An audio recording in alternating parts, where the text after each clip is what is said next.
And here is the big dilemma here. And this is a bill that's being considered in the state of California. Should fast food workers get an increase in the minimum wage?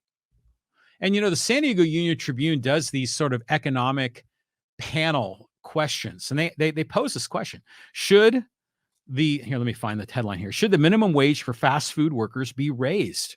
And it's in there what they call their econometer, where they go and ask all these local economists, whether they work at financial firms or they're professors at universities or they're doing research. They ask all these economists these interesting economic questions that are plaguing our community and our neighborhoods. And everyone knows that fast food workers are making minimum wage. Some make more than minimum wage, but they're not being paid $1 million a year. And those are tough jobs. I mean, there's a lot of tough jobs that are out there.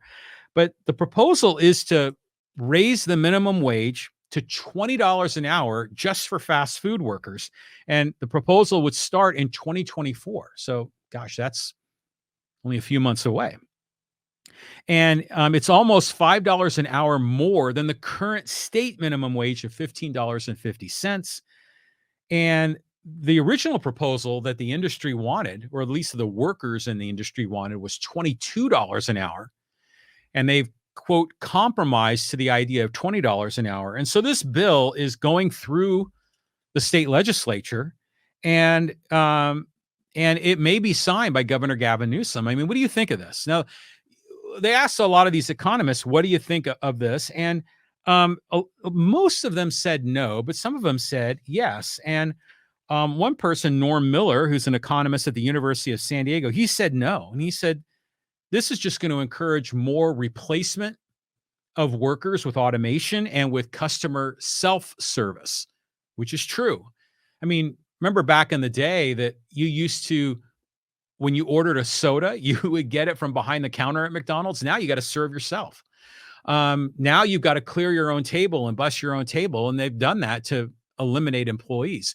So there might be more customer self-service. There may be more automation in terms of, ordering on an iPad rather than ordering from a human. Now, others like Lynn Reeser, who's a local economist, she said, yes, the $20 wage compromise shows democracy working with the compromise reached between labor and industry, as if labor and industry have pre-negotiated this, but they haven't.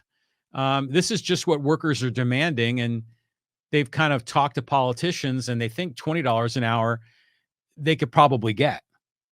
Bob Roche, who's another local economist, he says, no, minimum wages have been proven to hurt the most vulnerable and have a negative impact on total compensation.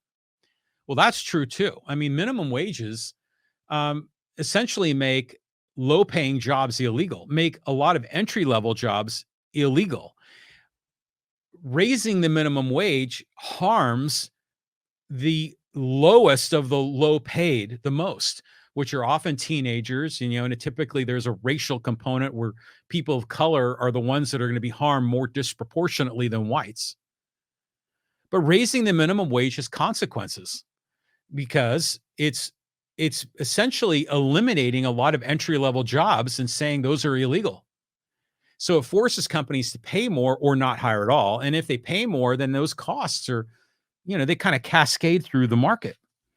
There are a number of other economists here that had some thoughts. And this was from James Hamilton, who's an economist at UC San Diego. And he says, no, they shouldn't do this. The wage hike will force restaurants to raise prices and lose customers. And we've already seen the price of food just skyrocketing, not just at the grocery store, but when we go out for lunch or dinner, it's already gotten really expensive.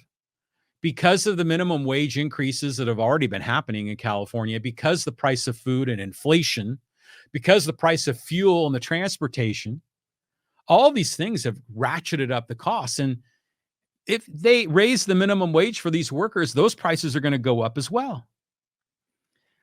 David Ely of San Diego State said, no, they shouldn't do this. He says, the fundamental problem facing many workers is the high cost of living in California.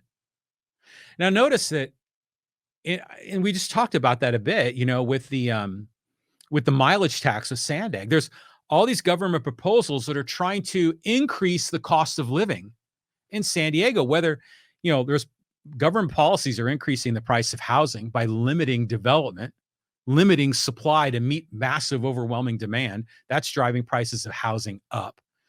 Government policies are leading to inflation. I mean, that's very obvious with all this COVID relief and the money that was created out of thin air and essentially distributed $6 trillion of brand new cash. That added to inflation. Um, Transportation is expensive. Gas prices are going up.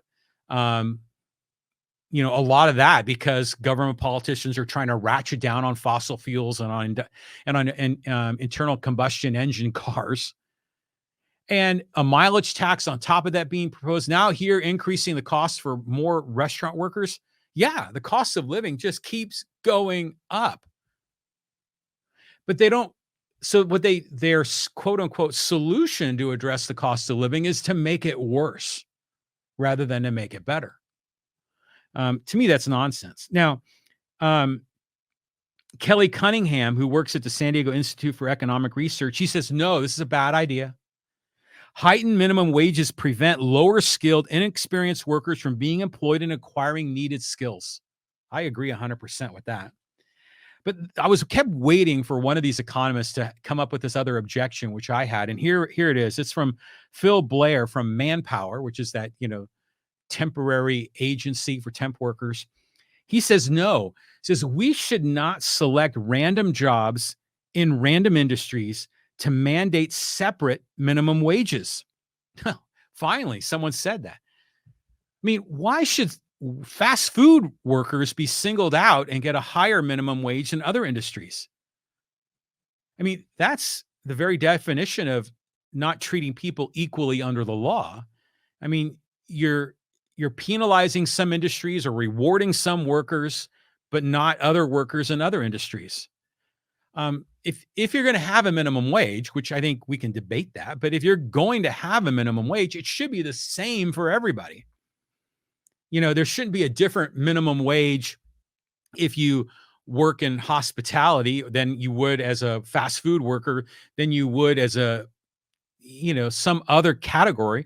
If you're a business person, a scientist, if you are working for the government, if you are an entrepreneur, I mean, it shouldn't be different minimum wages by industry. I mean, that would be discriminatory and inequality before the law. But Phil Blair goes on to say, the job market in the United States is based on supply and demand. And he's right. And that's how it should be set. But he did say it is time to look at the ridiculously low national minimum wage rate of $7.25 per hour.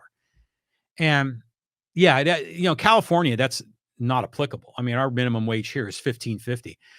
The $7.25 minimum wage federally is the minimum that states are allowed to implement. But many states and localities will add additional layers on top of that, which they're free to do.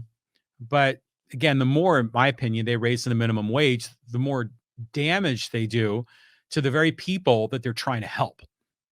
I've often said, we need more people getting involved in jobs, getting more training on the job so they can start careers and begin earning more of their own money, and then progressing from that minimum wage job up to higher tiers of compensation based on their new skills, their new experience, and kind of their new spirit about really focusing on their own career and making something of themselves. Carolyn Freud of UC San Diego School of Global Policy and Strategy disagreed with this as well. She said minimum wages by industry are distortionary. She's right. But this is something that's being considered. I mean, it's a bill that's floating around in Sacramento. They haven't voted one way or the other on it yet, but it's going to get some attention here. So what do you think?